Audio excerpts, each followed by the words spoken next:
નમસ્કાર, આપણું ગુજરાત ન્યૂઝમાં આપનું હાર્દિક સ્વાગત છે। वासुदेव बलवंत फड़के।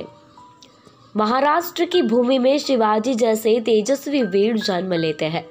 वासुदेव बलवंत फड़के भी उन्हीं का छोटा सा अवतार था। वह थोड़े समय ही उल्का की तरह आकाश में चमका, परंतु उतनी ही देर में क्षितिज पर्यंत दिगी दिगंतों को अपनी प्रभा से आलोकित कर गया। परिश्रमी सरकारी बाबू। वासुदेव फड़के पूना में सैनिक छावनी में एक सामान्य लिपिक था। सभी भारतीय लिपिकों की भांति उसका वेतन कम था।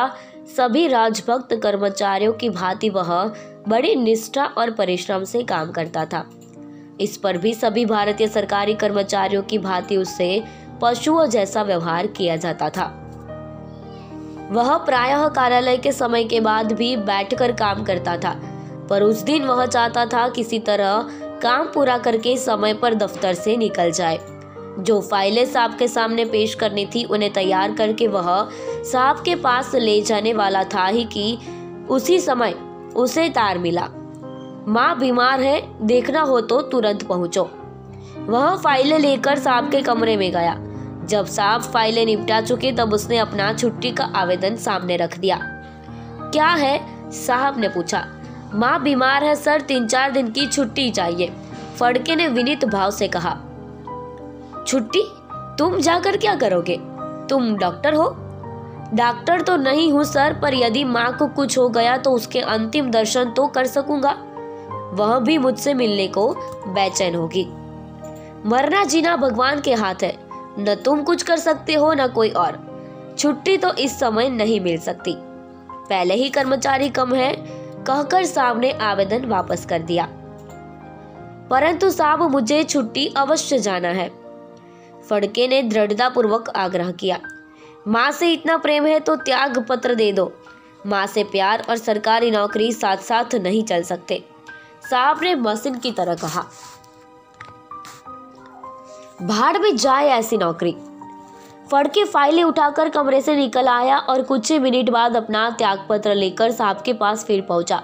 बोला, सर यह मेरा त्याग पत्र है, मैं आज ही घर जा रहा हूं, त्याग पत्र स्वीकार होने तक रुक नहीं सकता। रुकने की जरूरत नहीं, तुम्हारा त्याग पत्र स्वीकार है, साहब ने कहा। माँ की सेवा। फड़के के सारे शरीर में आग सी भड़क उठी। भाड़ में जाए ऐसी नौकरी जिससे माँ की बीमारी पर भी छुट्टी नहीं मिल सकती। उसी रात वह घर के लिए रवाना हो गया। माँ सचमुच बीमार थी, इतनी बीमार कि यदि वह समय पर न पहुंचता तो उसे जीवन भर पछतावा बना रहता। अब यह संतोष था कि अंतिम कुछ दिन माँ की सेवा तो कर ली। अंग्रेजी शासन का उन्मूलन। माँ की अंत्येष्टि के बाद गांव उसने सदा के लिए छोड़ दिया। नौकरी का विचार भी उसने छोड़ दिया। एक ही बात रह रहकर उसके मन में उठने लगी, क्या किया जाए जिससे यह सहानुभूति शून्य शासन व्यवस्था जड़मूल से बदली जा सके, अंग्रेजों के शासन को उखाड़ कर फेंका जा सके। गिरोह बनाया। अंत में ध्यान आया शिवाजी का। इसी भूमि पर उन्होंने भी मुगल शासन के विरुद्ध हथियार उठाए थे। मुगल साम्राज्य उस समय उससे अधिक शक्तिशाली था जितना अंग्रेजी शासन अब है। उसने निश्चय किया कि वह शिवाजी के चरण चिन्हों पर ही चलेगा, वही जिसे बिहड़ में उतरना कहा जाता है। उसने दौलतराम रामोशी और गोविंदराव दावरे को अपना सहयोगी बनाया। अपनी विदारेदियों में उनका अच्छा प्रभाव था। कुछ ही समय में साहसी निर्भीक लोगों का अच्छा बड़ा गिरोह तैयार हो गया। इस गिरोह को एक छोटी सी सेना का रूप दिया गया।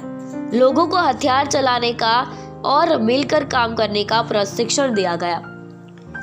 लोगों के पद नियत किए गए और इन्हें आज्ञा पालन का महत्व समझाया गया। शस्त्र छीने। जब तैयारी पूरी हो गई तब सरकारी शस्त्रागारों पर छापा मारकर शस्त्र लूटे गए। बंदूकें और राइफलें हाथ में आ जाने पर धनी लोगों के घर डाके डाले गए। डाकों से प्राप्त धन का उपयोग और अधिक हथियार खरीदने में किया गया। उसने गरीब लोगों को धन देकर उन्हें अपने पक्ष में करने की नीति अपनाई। गरीब लोग थोड़े में संतुष्ट हो जाते थे और उसके उपयोगी सहायक बन जाते थे। थोड़े ही दिनों में वह गरीबों के लिए राजा भोज और अमीरों के लिए खतरनाक लुटेरा बन गया। दल बढ़ता गया। ज्यों ज्यों उसका यश था अपयश फैला, त्यों त्यों लोग उसकी ओर खींच कर आने लगे। कुछ लोग उससे सहायता मांगने आते थे और कुछ ऐसे थे जो उसके दल में भर्ती होकर उसकी सहायता करना चाहते थे। दल का आकार बढ़ने के साथ साथ उसकी आवश्यकता बढ़ती गई। सैनिकों के लिए हथियारों की और उनके भरण पोषण के लिए धन की। धन प्राप्त करने के लिए सरकारी खजानों के साथ साथ रईसों को भी लूटा गया। रईसों को वह रसीद दे आता था कि तुमसे इतने रुपये उधार लिए गए, जो अपना राज्य स्थापित हो जाने पर ब्याज समेत लौटा दिए जाएंगे। इस प्रकार एक डाके में उसे 60,000 रुपये प्राप्त हुए। अंग्रेजों के गोदाम लूटे। उसका उद्देश्य अपने लिए सुख सुविधाएं जुटाना नहीं, अपितु जैसे भी हो अंग्रेजी शासन को समाप्त करना था। उन्हीं दिनों सन 1876-77 में उस प्रदेश में अकाल पड़ गया। वर्षा न होने से फसलें सूख गई। इसका कष्ट गरीब को ही भुगतना पड़ा। तब फड़के ने घनी अंग्रेजों के गोदामों को लूटकर उनमें भरा अन्न गरीबों में बांटा। जो अंग्रेज छोटे शहरों में बड़े बंगले बनाकर ठाठ से रहते थे, वे भयभीत होकर भागकर पूना पहुंचने लगे, जहां अधिक सुरक्षा थी। फड़के ने महाराष्ट्र के 7 जिलों में, जिनमें सतारा भी एक था, अपना राज्य स्थापित कर लिया। उसने जेलों में बंद कैदियों को छुड़ाकर अपना भक्त सैनिक बना लिया। राज्यपाल के सिर के लिए 10,000 का इनाम।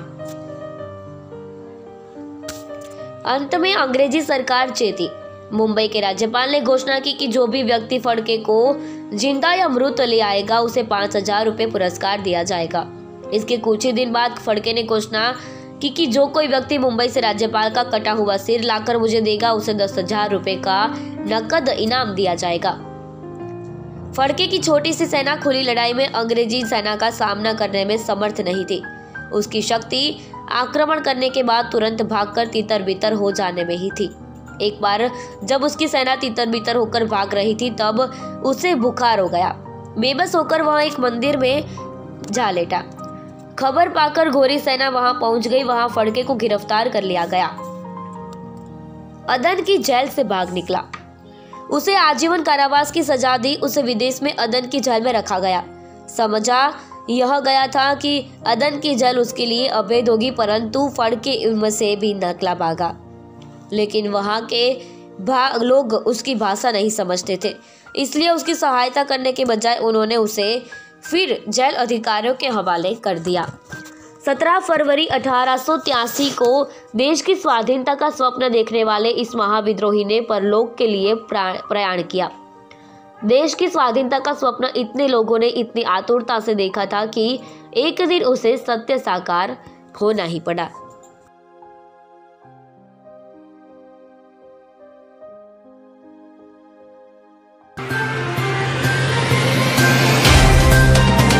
तो व्हाट्सएप, ट्विटर, फेसबुक, इंस्टा जहाँ भी आपका अकाउंट है, इसे शेयर बटन के द्वारा वहाँ पर शेयर करें।